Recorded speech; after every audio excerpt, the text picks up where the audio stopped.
اے ایمان والو، تم پر روزے فرض کیے گئے جیسا کہ تم سے پہلے لوگوں پر بھی فرض کیے گئے تھے تاکہ تم تقوی اختیار کرو۔ روزہ تمہیں پرہیزگار بنائے گا، تمہارے اندر سے جو نفسانی چیزیں ہوں گی انہیں نکالے گا، اور اللہ تبارک و تعالیٰ کی طرف تمہارے دل کا رجحان ہوگا، تمہاری روح کا رجحان ہوگا، تمہیں تزکیہ دے گا۔ روزہ انسان کی تربیت کرتا ہے، انسان کو روزہ ذہنی طور پر تیار کرتا ہے کہ اللہ کے حکم کے مطابق کھانا ہے، اللہ کے حکم کے مطابق پینا ہے۔ سب سے بڑا مسئلہ اس دور کا رزق حلال کا حصول ہے اور حرام سے اجتناب ہے، تو روزہ ہمیں یہ سبق پڑھاتا ہے کہ ہم وہی کھائیں گے اور اسی وقت کھائیں گے جو کھانے کا ہمیں ہمارے رب نے حکم ارشاد فرمایا ہے، اور جس سے اللہ رسول منع کر دیں گے جتنی مرضی چمک دمک اپنے دامن میں رکھے، جتنی مرضی، لیکن ہم وہی لیں گے جو ہمارے لیے جائز ہے۔ آپ غور فرمائیے، روزہ لعلکم تتقون، روزہ تمہیں پرہیزگار کرتا ہے۔ بہت سارے لوگ ایک بات کرتے ہیں کہ عادتیں نہیں بدلی جاتی، یار کوشش کرتا ہوں لیکن میری عادت نہیں تبدیل ہوتی۔ میں آپ کو ایک رائے دینے لگا ہوں، مشورہ دینے لگا ہوں، میں آپ سے یہ عرض کرنے لگا ہوں کہ موقع آیا ہے رمضان شریف کا۔ رمضان میں نہ بندہ روٹین میں اپنی عادتیں بدلتا ہے، کسی کو سویرے 7 بجے کھانے کی عادت ہے، کسی کو 9 بجے کھانے کی عادت ہے، کوئی صبح ناشتہ نہیں کرتا، دوپہر میں ہی کھاتا ہے، لیکن رمضان آیا تو عادت بدل گئی۔ 7 بجے والا بھی نہیں کھا رہا، 9 بجے والا بھی نہیں کھا رہا، دوپہر والا بھی نہیں کھا رہا، سارے سحری میں کھا رہے ہیں۔ عادت بدل گئی، بالکل طبیعت بدل گئی، روٹین چینج ہو گئی۔ کوئی اٹھ رہا تھا صبح فجر میں، اللہ کی توفیق سے اللہ تعالیٰ معاف فرمائے تو کچھ ایسے بھی تھے جو 9-10 بجے اٹھ رہے تھے، کچھ الحمدللہ فجر پڑھ کے چلو کسی وجہ سے پھر سو گئے، 10-11 بجے اٹھ رہے تھے، روٹین بدلی ہوئی تھی۔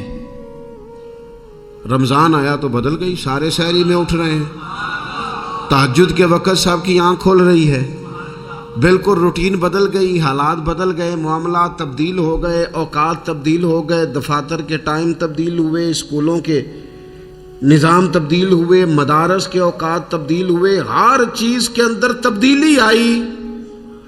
معنی کیا ہے کہ اللہ نے تمہیں موقع دیا ہے کہ عادتیں بدلی جا سکتی ہیں، اپنے آپ کو تبدیل کیا جا سکتا ہے، لائف سٹائل کو چینج کیا جا سکتا ہے۔ یہ موقع آیا ہے، ایک مہینہ ہے پورا، 2-3 دن 4 دن آپ کی روٹین بگڑ جائے نا سونے کی، یعنی روٹین سے ہٹ کے آپ سونا جاگنا شروع کر دیں تو پھر وہی روٹین بن جاتی ہے، پھر اسی ترتیب سے انسان سارے کام کرتا ہے۔ تو رمضان میں روٹین چینج ہوگی، سارے تہجد میں اور سحری میں اٹھیں گے، تو اللہ کرے نا یہ روٹین قائم رہے۔ رمضان میں تو اٹھتے تھے سحری کرنے کے لیے، تو اللہ کرے روٹین بن جائے اور سارا سال اٹھیں تہجد کی نماز ادا کرنے کے لیے، اللہ کرے روٹین بن جائے، چیزیں تبدیل ہو جائیں۔ وہ لوگ جن کو ڈاکٹر کہہ رہے تھے کہ دوائی بھی کھانی ہے اور پرہیز بھی کرنا ہے، تو وہ کہہ رہے تھے جی دوائی کھانا تو آسان ہے، پرہیز کرنا مشکل ہے، تو بدلنے لگی ہے نا روٹین، آ گیا نا رمضان، پرہیز کا ٹائم شروع ہو گیا، لہذا بہترین فائدہ یہ ہوگا کہ رمضان میں پرہیز ہوگی، ڈائٹ پلان بالکل بنایا جا سکتا ہے، اس میں چیزوں کو بالکل مرتب کیا جا سکتا ہے۔ تو رمضان شریف کے آنے سے پہلے ذہنی طور پر اپنی عادات کی تبدیلی کا پروگرام بنائیں، عادتیں بدل جایا کرتی ہیں۔ رسول کریم دنیا میں آئے وَيُزَكِّيكُمْ، حضور تزکیہ کرنے تو آئے ہیں، عادتیں بدلنے تو تشریف لائے ہیں۔ نبی پاک نے صفائی ستھرائی کر دی، ساری ناپاک چیزوں کو نکال دیا۔ تو روٹین دیکھیں کہ رمضان میں تقوی کے حصول کے لیے اپنی عادات کو تبدیل کرنا ہے، اور اس کے لیے ذہنی طور پر اپنے آپ کو تیار کریں۔ وہ جو کہتے ہیں بچے سویرے نہیں اٹھتے، وہ روٹین بنا لیں، یہ موقع آیا ہے، ابھی سے ارادہ کر لیں کہ جناب ہم نے اس ترتیب سے اپنے گھر کو، ماحول کو، بچوں کو اس ترتیب سے ہم نے مرتب کرنا ہے چیزوں کو۔ یہ آپ ارادہ کریں، اللہ تعالیٰ مدد فرمائے گا۔ رمضان المبارک کی جو خاص فضیلت ہے، اس خاص فضیلت کو رمضان آنے سے پہلے ذہن میں بٹھا لیں اور رمضان المبارک پورے کا پورا اس ذوق سے گزاریں کہ ذہن میں بات موجود ہو، ذہن میں، کہ دراصل رمضان کیا ہے۔ اللہ کے پیارے رسول صلی اللہ تعالی علیہ وسلم نے فرمایا، اے لوگو، تم پر ایک عظیم المرتبت مہینہ سایہ فکن ہو رہا ہے۔ حضور فرماتے ہیں شہر مبارک، فرمایا یہ بڑا برکت والا مہینہ ہے، یہ برکتیں لے کے آیا ہے، یہ رحمتیں لے کے آیا ہے، یہ اپنے ساتھ عنایات لے کے آیا۔ اور نبی اکرم صلی اللہ تعالی علیہ وآلہ وسلم نے فرمایا، جو بندہ بھی قرب الہی کی نیت سے رمضان میں نیکی کا طلبگار ہوگا، فرمایا وہ اگر نفل نیکی کرے گا نا تو اللہ تعالیٰ اسے فرض کے برابر ثواب عطا فرمائے گا۔ اور حضور علیہ الصلوۃ والسلام فرماتے ہیں، جو اس مہینے میں ایک فرض ادا کرے گا، اللہ 70 فرضوں کے برابر اجر عطا کرے گا۔ اپنے ذہن میں ایک بات بٹھائی جائے، ذہن میں یہ بات بٹھائی جائے کہ یہ نا برکت والا مہینہ ہے، اس میں میرا ثواب بڑا ضربوں کے ساتھ آگے بڑھے گا۔ ایک ذہن بنایا جائے اور پھر ثواب اکٹھا کرنا شروع کر دیا جائے، پھر وہ ترتیب بنا لی جائے، کاروباری نہیں، روحانی ترتیب، کاروباری نہیں، یعنی نئے سے نئے سٹال نہ تیار کیے جائیں، مہنگائی کیسے کرنی ہے اور کس طرح کر کے کن چیزوں کی آج کل مانگ ہوگی، کس ترتیب سے سودا پہلے ہی خریدنا ہے، مہنگا کیسے کرنا ہے، اللہ معاف کرے مصنوعی قلت کیسے پیدا کرنی ہے، کمائی کیسے کرنی ہے۔ رمضان کے اندر جناب لوگ ساری ترتیب لگا کے، ساری، میرے ایک دوست ہیں میڈیکل کے شعبے سے وابستہ ہیں، تو مجھے کہنے لگے کہ ڈاکٹر بھی اپنی روٹین بدلتے ہیں اور معدے والی ساری دوائیاں بھی اکٹھی کر لیتے ہیں کیونکہ رمضان آنے والا ہے، یہ زیادہ لوگ استعمال کریں گے۔ تو وہ ماحول نہ پیدا کریں کہ ہر چیز دنیا داری ہو جائے، ہر چیز دنیا داری نہیں، ہر چیز کو ایک نیا روپ دے دیا جائے اور نیا سے نیا مال کمانے کا سلیقہ بنایا جائے۔ میں اکثر کہا کرتا ہوں کہ رمضان تو اس لیے تھا نا کہ اس میں کم کھانا ہے، تھوڑا کھانا ہے، لیکن اگر بندہ کہے کہ میں نے صبح کا چونکہ کھایا نہیں لہذا اب شام کو اتنا کھانا ہے کہ ہفتے سے پہلے ڈاکٹر کے پاس بھی جانا ہے، میں نے وہ سارا پوری کرنی ہے روٹین، تو پھر وہ مقصد کو نہیں نہ سمجھا، پھر اس نے اس خوبصورتی کو نہیں پایا جو خوبصورتی اس کو دین دینا چاہتا تھا۔ ایک تو رمضان کی فضیلت کو سمجھنا ہے، اور پھر جب ہم روزہ دار ہیں، ہم نے روزہ رکھا ہوا ہے، تو نبی پاک علیہ السلام نے خود اس مفہوم کو کھول کے بیان کیا، فرمایا جس بندے نے جھوٹ نہیں چھوڑا، گناہ نہیں چھوڑا، گویا غیبت نہیں چھوڑی، بدی نہیں چھوڑی، تو اللہ کے محبوب علیہ الصلوۃ والسلام فرماتے ہیں پھر اللہ تعالیٰ کو اس کے بھوکا پیاسا رہنے کی تو کوئی ضرورت نہیں، کیونکہ لعلکم تتقون، تقوی اختیار کرنا تو روزے کا مقصد تھا۔ اور اگر اس نے وہ بات کو سمجھا ہی نہیں، استاد کے لیے صرف استاد ہو جانا ہی ضروری نہیں، اس کو پھر اپنے منصب کا لحاظ کرنا بھی ضروری ہے کہ میں استاد ہوں۔ والد کا صرف والد ہو جانا ہی کمال نہیں، اس کو پھر اس منصب کے تقاضوں کو بھی سمجھنا چاہیے کہ اب میں ایک باپ ہوں، اب میں روٹین میں وہ آزاد نہیں ہوں کہ جہاں میرا جی چاہے گا جاؤں گا، جہاں میری طبیعت چاہے گی میں کھاؤں گا، جہاں میرا دل کرے گا میں وہ کام کروں گا۔ اب آپ سرپرست ہیں، سربراہ ہیں۔ انسان دیکھیں نا، ایک شخص ہے وہ عالم ہے، اب علم پڑھ لینا صرف کمال نہیں، وہ اپنے منصب کو بھی تو سمجھے نا، اس منصب کے وقار کو، اس کے لحاظ کو بھی تو سمجھے نا۔ ایک آدمی اگر عمر رسیدہ ہے، بڑا ہے، بزرگ ہے، اور وہ چاہتا ہے کہ میری بزرگی کی وجہ سے میرا اکرام کیا جائے، تو اسے اپنے منصب کا بھی لحاظ کرنا پڑے گا۔ اس کو حضرت سعدی فرمایا کرتے تھے، میں نے 18 سال کے بزرگ دیکھے اور میں نے 75 سال کے بچے دیکھے۔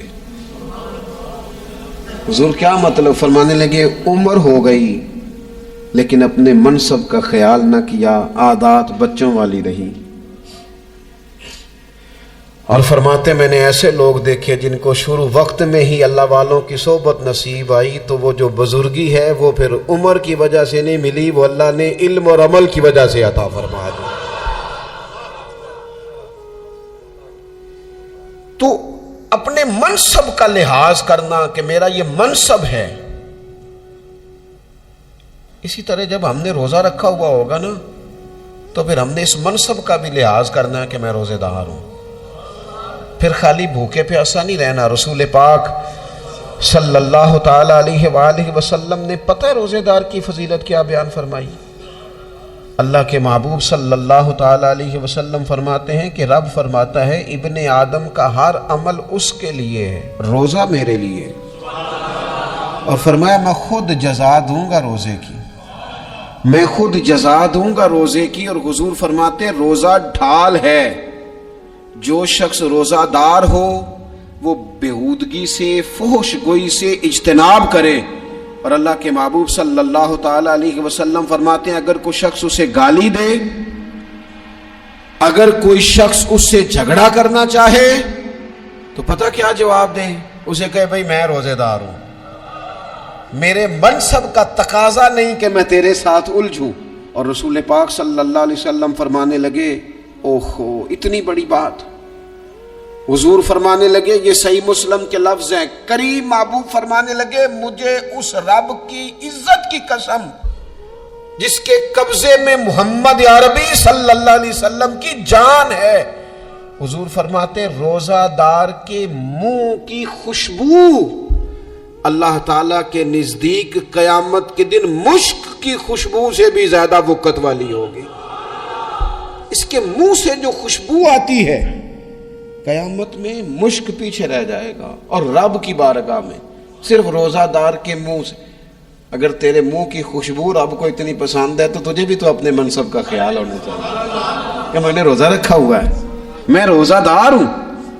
اور میرے نبی پاک علیہ السلام کے یہ دو لفظ ہیں نا، وہ صوفیاء ہیں نا، اللہ کے نیک بندے جو ساری زندگی تڑپتے رہے کہ کبھی یہ حقیقت منتظر نظر آنا لباس مجاز میں، کبھی مالک ایک دفعہ کبھی تیرا جلوہ ملے، کبھی یہ حقیقت منتظر نظر آنا لباس مجاز میں۔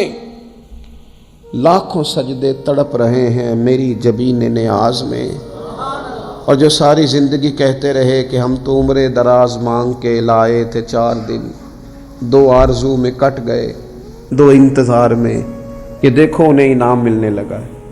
جو اس کی راہ کے سوالی تھے، جو اس کے رستے کے مسافر تھے، جو اسے پانا چاہتے تھے، جو اس کی دید کرنا چاہتے تھے، جو اسے ملنا چاہتے تھے، میرے رسول پاک علیہ السلام نے فرمایا روزہ دار کو 2 خوشیاں ملیں گی۔ ایک خوشی اس وقت ملتی ہے جب وہ افطار کرتا ہے، اور فرمایا ایک خوشی اس وقت ملے گی جب وہ اپنے رب سے ملاقات کرے گا، جب وہ اس سے ملے گا تو اس وقت روزہ دار کو خوشی ہوگی۔ میرے دوستو خوشی تو جو ہوگی سو ہوگی، لیکن یہ لفظ بڑے حسین نہیں کہ روزہ دار کی رب سے ملاقات ہوگی، یہی لفظ بڑے باکمال نہیں۔ ایک روایت میں تو یہ ہے نا کہ روزہ میرے لیے ہے میں اس کی جزا دوں گا، اور ایک روایت میں یہ ہے کہ روزہ میرے لیے ہے اور رب فرماتا ہے میں خود روزے کی جزا ہوں، یعنی باقی نیکیوں پر ثواب ملے گا، روزہ رکھنے والے کو رب رحمان ملے گا۔ نبی اکرم صلی اللہ تعالی علیہ وسلم کے امت کے صوفیاء نے نا کچھ چیزوں کو بڑا کھولا ہے۔ عارف رومی کہتے ہیں کہ ایک دن نا محمود غزنوی نے خزانوں کے دروازے کھول دیے اور فرمایا بھئی میں نے آج ہر چیز کھول دی ہے، جو جس چیز پہ ہاتھ رکھے گا وہ اسی کی ہو جائے گی۔ لوگ دوڑے، کوئی سونے کی طرف، کوئی چاندی کی طرف، کوئی جائیدادوں کی طرف، کوئی خزانے کی کنجیوں کی طرف، کوئی بڑے بہترین گھوڑے اور اونٹوں کی طرف، لوگ دوڑ گئے، جو جس پہ ہاتھ رکھے گا اسی کا، سب بھاگ گئے۔ ایاز بیٹھا ہے، نہ وہ حسن میں رہی شوخیاں، نہ وہ عشق میں رہی گرمیاں، نہ وہ غزنوی میں تڑپ رہی، نہ وہ خم ہے زلف ایاز میں، وہ لذتیں کہاں۔ ایاز چپ کر کے بیٹھا ہے۔ پھر محمود نے ایاز کی طرف مخاطب کر کے کہا ایاز اٹھنا نہیں، آج لوٹ سیل لگ گئی ہے، جو جس چیز پہ ہاتھ رکھے گا اسی کی۔ ایاز کہنے لگا بات پکی ہے نا؟ تو محمود خوش تھے، موڈ بڑا اچھا تھا، کہا بالکل پکی ہے۔ تو ایاز کہنے لگے چلو ٹھیک ہے۔ ایاز اٹھے، پیچھے سے جا کے نا تو محمود کے کندھے پہ ہاتھ رکھ دیا، محمود کے کندھے پہ ہاتھ رکھا۔ محمود کہنے لگے یہ کیا بات کا، آپ سے میں نے پوچھا تھا بات پکی ہے، جو جس پہ ہاتھ رکھے گا اسی کا نا۔ تو تھوڑی دیر پہلے مسکراتے چہروں میں آنسو آ گئے، ایاز بھی روئے تو محمود بھی روئے۔ کہا بادشاہ پکا رہنا، وہ جن کو خزانے چاہیے تھے وہ دوڑ گئے، مجھے تو چاہیے۔ لنگ کئی مہینے تے برس گئے تے تیری دید نو دیدے ترس گئے، تیری تو ملے گا۔ تو پھر کہا محمود نے، اس نے کہا میں وعدہ کر چکا تھا، بس ٹھیک ہے، باقیوں کے خزانے اور میں تیرا طے ہو گئی۔ فرمایا باقی نیکیوں پر ثواب ملے گا، روزہ رکھنے والے کو رب رحمان ملے گا، اللہ کا قرب ملے گا۔ دیکھو نا، وہ خاص انسان کو کیفیت حاصل ہوتی ہے روزے میں، رب کے ہونے کا یقین۔ وہ جو صوفیاء کہتے ہیں نا مراقبہ کرو، وہ نصیب ہوتا ہے۔ یعنی کسی کو کیا پتہ ہے اس کا روزہ ہے کہ نہیں، اکیلا ہے نا گھر میں، فریزر بھرا ہوا ہے، نہیں نہ کھاتا، کیوں؟ اسے پتہ ہے میرا رب میرے ساتھ ہے، میرا رب مجھے دیکھ رہا ہے۔ بس یہ تصور توحید پکا ہو جاتا ہے رمضان، تو پھر اللہ تبارک و تعالیٰ کی بھی خاص رحمت اور کوئی خاص ہی اعزاز۔ حضور فرماتے ہیں جنت کے کئی دروازے ہیں، ایک باب الریان ہے، اس سے صرف روزہ دار گزریں گے۔ آواز ہوگا روزے والے آ جاؤ، وہ آ جائیں گے، فرمایا اس خاص دروازے سے گزرو، جب گزر جائیں گے تو فرمایا بند کر دو بھائی، اور کوئی نہیں گزرے گا یہاں سے، دروازہ ہی مخصوص ہے۔ ان کا اعزاز ہی ذرا زیادہ ہے۔ تو میرے عزیز رمضان شریف کے اندر وہ منصب کا بس خیال رکھیں کہ میں روزہ دار ہوں، اس احتیاط کے ساتھ۔ اور دوسری جو رمضان کی چند عبادات ہیں نا، سب سے پہلی تو میں عرض کروں گا تراویح کے حوالے سے۔ یہ بات یاد رکھ لیں کہ نبی پاک علیہ الصلوۃ والسلام نے فرمایا جس نے ایمان اور احتساب کی نیت کے ساتھ رمضان میں قیام کیا، اللہ اس کے پچھلے سارے گناہوں کو معاف فرما دے گا۔ اور ایک مقام پر نبی پاک صلی اللہ تعالیٰ علیہ وسلم نے بیان کیا، یہ مشکات میں موجود ہے، حضور فرماتے ہیں رمضان اور قرآن دونوں قیامت کے دن بندے کی شفاعت کریں گے۔ رمضان کہے گا یا اللہ میں نے اسے دن بھر کھانا کھانے سے باز رکھا اور تیری بارگاہ کے حکم کے مطابق اس نے اپنے آپ کو ان چیزوں سے بچا کے رکھا۔ اور قرآن کہے گا مالک رات میں نے اسے نیند سے روکے رکھا۔ کیا مطلب؟ اس نے کھڑے ہو کے عبادت کی، اگرچہ اس سے مراد شارحین حدیث نے تراویح بھی لیا ہے، تہجد کی نماز بھی لیا ہے، صلاۃ اللیل بھی لی ہے، لیکن میرے عزیز یہ خاص ربط ہے قرآن مجید کے ساتھ تراویح کا۔ مسنون ہے رمضان کی راتوں میں قرآن مجید اور تراویح کا پڑھنا۔ اگر تھوڑی سی نا طبیعت میں صرف تبدیلی پیدا کی جائے، میں نے دیکھا ہے کہ جو لوگ کہتے ہیں نا میرا وقت بڑا قیمتی ہے، بڑی ساری جگہوں پہ آپ کو بیٹھنا پڑتا ہے، بیٹھیں آپ 2 گھنٹے بیٹھیں، 3 گھنٹے بیٹھیں۔ میں نے دیکھا ہے لوگ جاتے ہیں کسی دفتر میں تو رات کو ہی چلے جاتے ہیں اس علاقے میں، کھڑے ہیں، پاسپورٹ کے دفتر کھڑے ہیں، شناختی کارڈ کے دفتر کھڑے ہیں، امیگریشن کی لائنوں میں کھڑے ہیں۔ کچھ ذہن تو بنائیں کہ میں نے رات کھڑے رہنا ہے اور اپنے رب کی عبادت کرنی ہے۔ تراویح کو ذرا ذوق سے آپ اگر تھوڑا ارادہ کر لیں گے نا، یعنی کوئی ایسا مشکل کام نہیں۔ میری تو رائے یہ ہے کہ پہلے 3-4 دن ذرا جم کے ذہن بنائیں اور تھوڑا سا نا روٹین کو بدلنے کی کوشش نہ کریں۔ جس امام صاحب کے پیچھے تراویح شروع کریں، کوشش کریں ساری وہیں پڑھیں۔ روٹین بدلنے سے بھی سستی آتی ہے، ایک دن یہاں گئے 2 دن وہاں گئے، تو یہ روٹین بدلنے سے بھی بعض اوقات سستی آتی ہے۔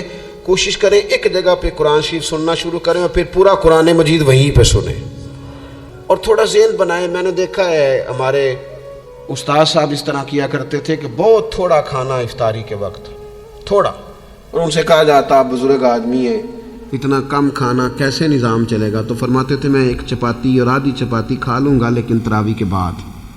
اب اگر زیادہ کھانا کھاؤں گا تو طبیعت میں سستی آئے گی، میرے لیے کھڑا ہونا مشکل ہو جائے۔ سادہ سا کھانے کے ساتھ افطاری کی جائے گی. اور تراویح کے لیے اپنے آپ کو ذہنی کہاں ٹائم ملتا ہے سارا سال قرآن پڑھنے سننے کا؟ یہ تو اللہ نے موقع عطا فرمایا ہے. تو تھوڑا سا اگر دلچسپی پیدا کی جائے، بڑا سونا قرآن مجید پڑھا جاتا ہے مساجد میں، بچے بڑی خوبصورتی سے، تو اللہ کا شکر ہے جگہ جگہ پہ. اور مساجد کے علاوہ بھی میں نے دیکھا ہے، ہم سے لوگ مطالبہ کرتے ہیں کہ ہماری فیکٹری میں رات کو بھی کام ہوتا ہے، اتنے سارے ورکر ہیں تو بچہ کوئی مل جائے قرآن شریف سنائے، فلانی جگہ بھی اتنے لوگ ہیں تو اگر موقع مل جائے تو اگر تھوڑا ذہن بنایا جائے، شوق پیدا کیا جائے تو اللہ تعالیٰ فضل فرماتا ہے، انسان کو طاقت ملتی ہے کھڑے رہنے کی. ایک تو تراویح، روزہ، تراویح، اور تیسری بات ہے سحر اور افطار. یہ جو سحری اور افطار، یہودی جو تھے نا وہ سحری نہیں کرتے تھے، سحری کا نام و نشان نہیں تھا، روزہ رکھتے سحری نہیں کرتے. تو نبی پاک صلی اللہ تعالیٰ علیہ وسلم نے فرمایا ہمارے اور یہودیوں کے درمیان فرق ہی سحری کا ہے. اور نبی پاک صلی اللہ تعالیٰ علیہ وآلہ وسلم نے فرمایا سحری کھایا کرو، سحری کھانے میں برکت ہے. اور اگلی بات سننی آپ نے تو خوش ہو جانا ہے، سحری کو معمولی نہ سمجھے، سحری کرنا عبادت ہے. ہاں آپ مت سمجھیں کہ میں روٹی کھا رہا ہوں، یہ تو میرے سامنے دہی رکھا ہوا ہے، یہ تو سالن رکھا ہوا ہے، یہ تو اچار رکھا ہے، تو چپاتیاں رکھی ہیں. سحری کھانا عبادت ہے. آپ صبح اٹھے، آپ کی تو روٹین ہی اور تھی، تو 7 بجے کھاتے تھے، 9 بجے کھاتے تھے. یہ جو آپ صبح کھا رہے ہیں اٹھ کے سحری میں، اپنی مرضی سے تھوڑی کھا رہے ہیں، یہ تو کسی کے کہنے سے کھا رہے ہیں، یہ تو کسی کے بٹھائے بیٹھے ہیں. یہ جو سحری کا لنگر ہے یہ رب رسول کی رحمت کے ساتھ عطا ہوتا ہے، یہ کرم ہے، یہ اللہ رسول کے بٹھائے بیٹھے. کیا میرے رسول پاک صلی اللہ تعالیٰ علیہ وآلہ وسلم نے بات کھولی ہے، ترغیب و ترہیب میں حدیث ہے. اللہ کرے یہ کبھی چسکا لگ جائے، یہ والا مزہ آ جائے، تو پھر تو گھر میں دسترخوان نہیں بچھا ہوا ہوگا، پھر تو رنگ ہی کوئی اور ہوگا. حضور فرماتے اللہ تعالیٰ اور اس کے فرشتے سحری کھانے والوں پر رحمتوں کا نزول فرماتے ہیں. کھائی روٹی جا رہی ہے، پکا ہوا کھانا ہے، لیکن حضور فرماتے ہیں رب بھی رحمتیں فرما رہا ہے اور اللہ کے حکم سے فرشتے بھی رحمتوں کا نزول کر رہے ہیں سحری کھانے والوں پر. تو خوب توجہ سے، ذوق سے، شوق سے. اور پھر جو افطار کا معاملہ ہے، حضور فرماتے ہیں جب روزہ کھولنے والا روزہ کھولتا ہے تو جو دعا مانگتا ہے رب قبول فرما لیتا ہے. یعنی افطار کا وقت ایسا ٹائم ہے جو دعاؤں کی قبولیت کا وقت ہے. افطار کرنا بھی ہے، کرانا بھی ہے. مہنگائی ذرا عروج پہ چلی گئی ہے، میں بار بار کہتا ہوں. مجھ سے نا لوگ دعا کے لیے مجھے کہتے کہتے اپنے کئی دکھ بتا دیتے ہیں. تھوڑا سا نا افطاریاں مہربانی فرمائیے گا سیاسی نہ کیجیے گا. وہ جن سے مال لیتے ہیں، وہ جن کو مال دیتے ہیں، وہ جن سے ووٹ لینے ہیں، وہ جنہوں نے ووٹ لینے ہیں، اس بنیاد پر سحر افطار کے بندوبست نہ کریں رضا الہی کے لیے. میرے محبوب فرماتے جس نے رب کی رضا کے لیے کسی کو افطار کرایا، جتنا ثواب اللہ روزہ رکھنے والے کو دے گا اتنا افطار کرانے والے کو بھی عطا کرے. اور ایک حدیث تو آپ پڑھیں گے تو جھوم جائیں گے، سنیں گے تو خوش ہو جائیں گے. المعجم الکبیر میں موجود ہے. نبی پاک علیہ السلام فرماتے ہیں جس نے حلال کھانے اور حلال پانی سے کسی کا روزہ افطار کرایا نا، ذرا دیکھنا غریبوں کے گھروں کو جھانکنا، ذرا اپنے عزیزوں میں ایک نظر دوڑا لینا، ذرا رمضان کی نیت کر کے رمضان سے پہلے ہی غرباء تک راشن پہنچا دینا، ان کی فکر دور ہو جائے. وہ پہلی شام ہی اپنے بچوں کے ساتھ آسودہ حال ہو کے بیٹھے.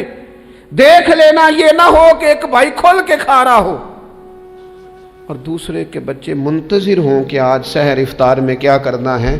اپنے گلی محلے میں دیکھ لینا. ہم اس رسول کے ماننے والے ہیں جنہوں نے فرمایا میں اسے مومن ہی نہیں جانتا جو پیٹ بھر کے کھائے اور اس کا ہمسایہ بھوکا رہ جائے. تھوڑا سا اپنے ارد گرد نظر ڈال لینا. المعجم الکبیر میں حدیث موجود ہے. اللہ کے پیارے رسول صلی اللہ تعالیٰ علیہ وسلم نے فرمایا جس نے حلال پانی سے، حلال روٹی سے کسی کا روزہ افطار کرایا تو فرمایا فرشتے اس بندے کے لیے رمضان کے دنوں میں، رمضان کی گھڑیوں میں دعا کرتے ہیں اور جناب جبریل امین اس کے لیے شب قدر کی رات دعا کرتے ہیں. حضرت جبریل شب قدر میں دعا کریں گے خاص رات, یا اللہ اس بندے پر فضل فرما, اس نے تو غریب آدمی کو افطار کرا. یہ ایک عبادت ہے, اس عبادت کا خیال کریں. پھر اعتکاف آئے گا, رمضان کے آخری 10 دنوں کا اعتکاف. اسلام میں رہبانیت نہیں ہے, لیکن کبھی کبھی سب سے کٹ کے اپنے رب کے ساتھ جڑ جانا. کچھ رات کی عبادتیں, کچھ تنہائی کے اذکار, کچھ درود و سلام کا ذوق. یہ ان ساری خوبصورتیوں میں سے ایک خوبصورتی اعتکاف بھی ہے. اللہ کے پیارے رسول علیہ الصلوۃ والسلام ہمیشہ اعتکاف کرتے, اور حضرت عطا بن رباح رضی اللہ تعالیٰ عنہ کیسی خوبصورت بات ارشاد فرماتے ہیں. فرماتے ہیں معتکف تو اس آدمی کی طرح ہے جیسے کسی بندے کو کسی کے ساتھ کوئی کام پڑ جائے نا, تو وہ جا کے اس کے دروازے پر بیٹھ جاتا ہے کہ جب تک میرا کام ہوگا نہیں میں جاؤں گا نہیں. فرماتے ہیں یہ اعتکاف والا بھی آ کے رب کریم کے گھر بیٹھ گیا ہے کہ جب تک تو معاف نہیں کرے گا میں جاؤں گا نہیں, جب تک تو بخشش نہیں کرے گا میں اس دروازے سے ہٹوں گا نہیں. حضرت ابن عباس رضی اللہ تعالیٰ عنہ نبی پاک علیہ السلام کے روضہ انور کی طرف اشارہ کر کے کہا کرتے تھے زیادہ دیر نہیں ہوئی, اشارہ کر کے کہتے تھے زیادہ دیر نہیں ہوئی, اس روضہ مبارک میں آرام فرما. رسول رحمت علیہ السلام سے میں نے اپنے کانوں سے سنا ہے, اور جب یہ بات ارشاد فرماتے تھے تو روتے بھی تھے.